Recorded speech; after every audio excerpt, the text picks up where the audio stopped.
Kisah Khalid bin Walid, sahabat Nabi yang perang dengan pasukan 3.000 orang melawan 200.000 pasukan di Perang Mu'tah. Bismillahirrohmanirrohim.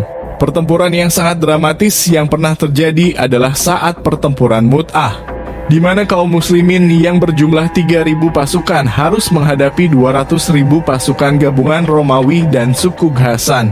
Perlu diketahui awal mula konflik ini dalam sejarah dijelaskan. Ketika terjadi kesepakatan Hudaibiyah, Rasulullah banyak menuliskan surat-surat yang ditunjukkan kepada pemimpin dunia untuk mengajak mereka masuk ke dalam agama Islam. Salah satu di antaranya Rasulullah mengutus Al-Harits bin Umair Al-Asdi untuk mengantarkan surat kepada pembesar Basrah.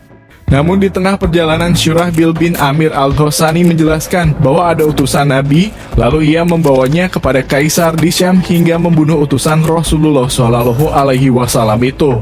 Perlu diketahui pembunuhan terhadap utusan adalah sebuah tindakan kriminal yang tidak diperbolehkan sama sekali oleh kerajaan Islam maupun kerajaan non-Muslim. Hal ini sangat tercela karena akan mudah terselutnya sebuah api peperangan. Setelah mendapat kabar pembunuhan, maka Nabi SAW sangat marah dan menyiapkan pasukan yang sangat besar. Sahabat renungan yang dirahmati Allah, untuk mendapatkan pemahaman kisah ini dengan baik, disarankan untuk menyimak sejarah ini sampai selesai agar tidak keliru. Sebelum ceritanya dilanjut, dapatkan pahala sedekah dengan cara bantu support channel ini dengan subscribe dan komen agar syiar Islam dapat tersebarluaskan kepada orang lain yang membutuhkan. Amin ya Allah ya Robbal Alamin. Pada masa itu pasukan berjumlah 3.000 orang dan memilih 3 panglima hebat yang bernama Zaid bin Haritsah, Ja'far bin Abi Tholib, dan Abdullah bin Rawahah radhiyallahu anhum ajmain. Dengan menunjukkan secara berkala, jika Zaid wafat maka Ja'far menggantikannya, dan jika Ja'far wafat maka Abdullah bin Rawahah menggantikan. Selain itu, Rasulullah menetapkan rambu-rambu peperangan seperti tidak boleh membunuh anak-anak, wanita dan orang tua, serta tidak boleh menyerang tempat ibadah. Mereka tidak boleh memotong pepohonan atau merobohkan sebuah bangunan. Di antara pasukan tersebut ada seorang yang hebat dan gagah perkasa, siapa lagi kalau bukan Khalid bin Walid. Beliau ikut serta dan menjadi awal mula ia berjihad di jalan Allah setelah memeluk Islam.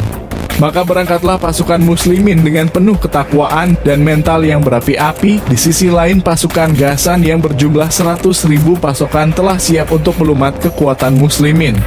Tidak hanya itu, pasukan Ghassan juga mendapat bantuan tambahan dari sekutunya, yakni Romawi sebesar 100.000 personil yang diutus Heraklius. Padahal Heraklius mengetahui kerasulan Nabi SAW, namun keduniaan mengalahkan imannya, maka bersatulah kekuatan besar dengan jumlah 200.000 pasukan yang bergerak dan bersiap untuk berhadapan dengan muslimin. Mendengar banyaknya pasukan lawan, kaum muslimin menetap di Ma'an selama 2 hari dan mengusulkan untuk meminta bantuan kepada Rasulullah SAW. Di tengah kebingungan tersebut, maka Abdullah bin Rawahah membangkitkan semangat perjuangan kaum muslimin. Beliau sontak berkata, "Wahai kaum muslimin, apa yang kalian takutkan adalah sesuatu yang kalian cari selama ini, yakni syahid di jalan Allah. Kita memerangi mereka bukan karena jumlah maupun kekuatan kita, akan tetapi kita memerangi mereka karena agama Islam yang dengannya Allah memuliakan kita. Berangkatlah. Yang ada hanyalah satu dari 2 kebaikan, kemenangan atau syahid di jalan Allah Subhanahu wa Ta'ala." Mendengar perkataan tersebut, kaum muslimin bangkit, jiwa mereka bagaikan gelombang yang siap menerjang apapun yang berada di hadapannya. Maka bergeraklah pasukan muslimin dengan tekad membara dan iman yang kokoh, sehingga bertemulah pasukan yang tak sebanding ini di kawasan Yordania, yaitu di Mu'tah yang terjadi pada 8 Hijriah pada tahun 629 Masehi. Dengan percaya diri, kedua pasukan itu pun bertemu dan pertempuran pun dimulai. Tidak mengenal jumlah dan rasa takut, kaum muslimin maju bagaikan halilintar yang menyambar. Zaid bin Haritsah radhiyallahu an terus maju ke dalam pertempuran dan menumbangkan lawannya satu demi satu. Dengan membawa panji Rasulullah, tentulah ia menjadi target lawannya, maka beliau pun terkepung dan syahid. Saat sebuah tombak terlontar dan mengenai tubuhnya, dengan sigap Ja'far bin Abi Tholib menyambar tongkat panji Rasulullah. Sebelum jatuh ke tanah, dengan gagah perkasa beliau terus mengayunkan pedangnya, menangkis segala serangan sehingga beliau terkepung. Musuh berhasil menebas lengannya, tapi semangat juang belum usai, beliau terus memeluk panji tauhid itu dengan lengan satunya lagi. Musuh pun menebas lengan keduanya, beliau radhiyallahu an terus berjuang agar bendera tersebut tidak terjatuh. Ia menjepit bendera tersebut hingga akhirnya Ja'far pun syahid di jalan Allah.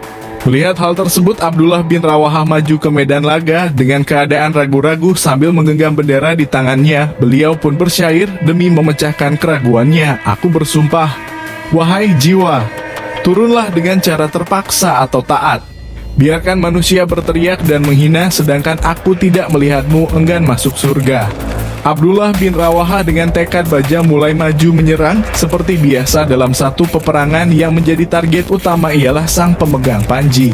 Maka Abdullah bin Rawahah pun terkepung dan syahid. Melihat ketiga panglima terbaik gugur, maka pasukan muslimin pun bercerai-berai. Abu Rafi menjelaskan sebuah kekalahan yang belum pernah terjadi, di mana banyak pasukan berlarian tanpa arah. Setelah tercerai-berainya pasukan kaum muslimin, dengan situasi terdesak, maka hal yang tidak direncanakan pun menjadi pilihan.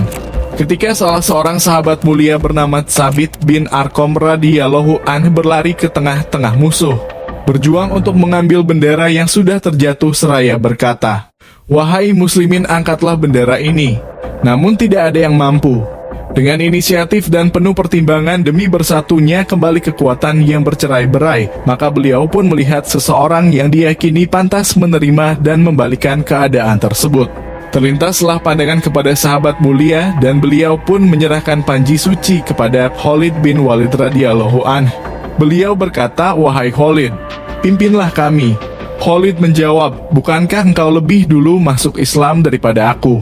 Sahabat mulia ini berkata, "Dalam urusan ini engkaulah yang lebih pantas." Khalid bin Walid pun segera mengambil alih pimpinan perang, lalu ia mengibarkan bendera setinggi-tingginya. Dengan suara keras beliau bertakbir. Hal ini dilakukan agar pasukan muslimin yang tercerai-berai kembali bersatu dalam barisan. Sejarah menjelaskan Khalid bin Walid radhiyallahu anhu memulai perangnya saat kedua pasukan beristirahat. Beliau memerintahkan kaum muslimin untuk tidak beristirahat. Ia membagi-bagikan pasukan yang tersisa dan memerintahkan semuanya mengganti pakaiannya. Lalu beliau juga mereformasi barisan muslimin yang awalnya di depan beralih ke belakang, belakang beralih ke samping, samping beralih ke depan. Selain itu, Khalid juga memerintahkan agar setengah pasukan menghadapi musuh dan setengah lagi menjauh ke arah Madinah dan masuk ke barisan setelah diberi aba-aba dengan cara berangsur-angsur. Beliau juga memerintahkan untuk mengumpulkan pelepah kurma yang akan digunakan sebagai strategi peperangan. Hal ini dilakukan agar saat mereka bergabung, pelepah kurma tersebut akan menyeret debu-debu sehingga membuat keadaan seakan-akan berkabut debu dan musuh akan menyangka bantuan besar telah datang. Perlu diketahui Rasulullah Shallallahu Alaihi Wasallam saat itu menceritakan apa yang terjadi sedetail-detailnya karena Allah mengabarkannya lewat wahyu. Nabi Shallallahu Alaihi Wasallam bersabda, "Yang pertama memegang bendera adalah Zaid. Lalu ia gugur, kemudian diambil oleh Ja'far. Lalu ia gugur, lalu diambil oleh Abdullah bin Rawahah. Dan ia juga gugur." Cerita Nabi Shallallahu Alaihi Wasallam terhenti sejenak. Kedua mata beliau meneteskan air mata. Lalu Rasul melanjutkan sabdanya, "Akhirnya bendera dipegang sang pedang Allah sehingga Allah memberi kemenangan." Nabi Shallallahu Alaihi Wasallam sampaikan cerita tersebut kepada orang-orang Madinah. Sebelum mereka mendapatkan informasi dipukul mundurnya pasukan Romawi dalam perang Mu'tah, dikabarkan telah membuat Kaisar Romawi yaitu Heraklius menjadi depresi. Ia tidak menyangka bangsa Arab akan mampu bertindak sejauh itu. Perang ini juga membuatnya sadar bahwa kekuatan Islam benar-benar tidak bisa dipandang sebelah mata. Mereka berpikir bahwa 3.000 pasukan muslimin saja bisa membuat peperangan sesengit itu. Tercatat dalam sejarah, akibat dari pertempuran ini, Allah mengungkapkan sebuah keajaiban. Bagaimana pasukan yang hanya berjumlah 3.000 personil mampu mendapati kemenangan dengan pasukan yang berjumlah puluhan kali lipat, yakni 200.000 personil yang terlatih. Meski sempat menuai kekalahan, namun Allah mampu membalikan keadaan tersebut lewat Khalid bin Walid radhiyallahu anhu. Padahal masa itu Romawi adalah salah satu negara adidaya. Dampak positif dari pertempuran ini, kaum muslimin yang awalnya dianggap sebelah mata oleh Romawi dan Persia kini mulai diperhitungkan, dan membuat kabilah-kabilah yang selama ini memberontak terhadap kaum muslimin menjadi tunduk. Di antaranya yaitu Bani Sulaim, Ashja, Gatofan, Zubian, dan Fazarah. Sahabat renungan yang dirahmati Allah, adakah dampak positif lainnya dalam peristiwa Perang Mu'tah ini? Boleh sharing di kolom komentar. Itu dia kisah Khalid bin Walid, sahabat Nabi yang perang dengan pasukan 3.000 orang melawan 200.000 pasukan di Perang Mu'tah. Dapatkan pahala sedekah dengan bantu subscribe, komen, dan like channel ini, supaya bisa terus berkembang sehingga dakwah Islam tidak berhenti sampai di video ini.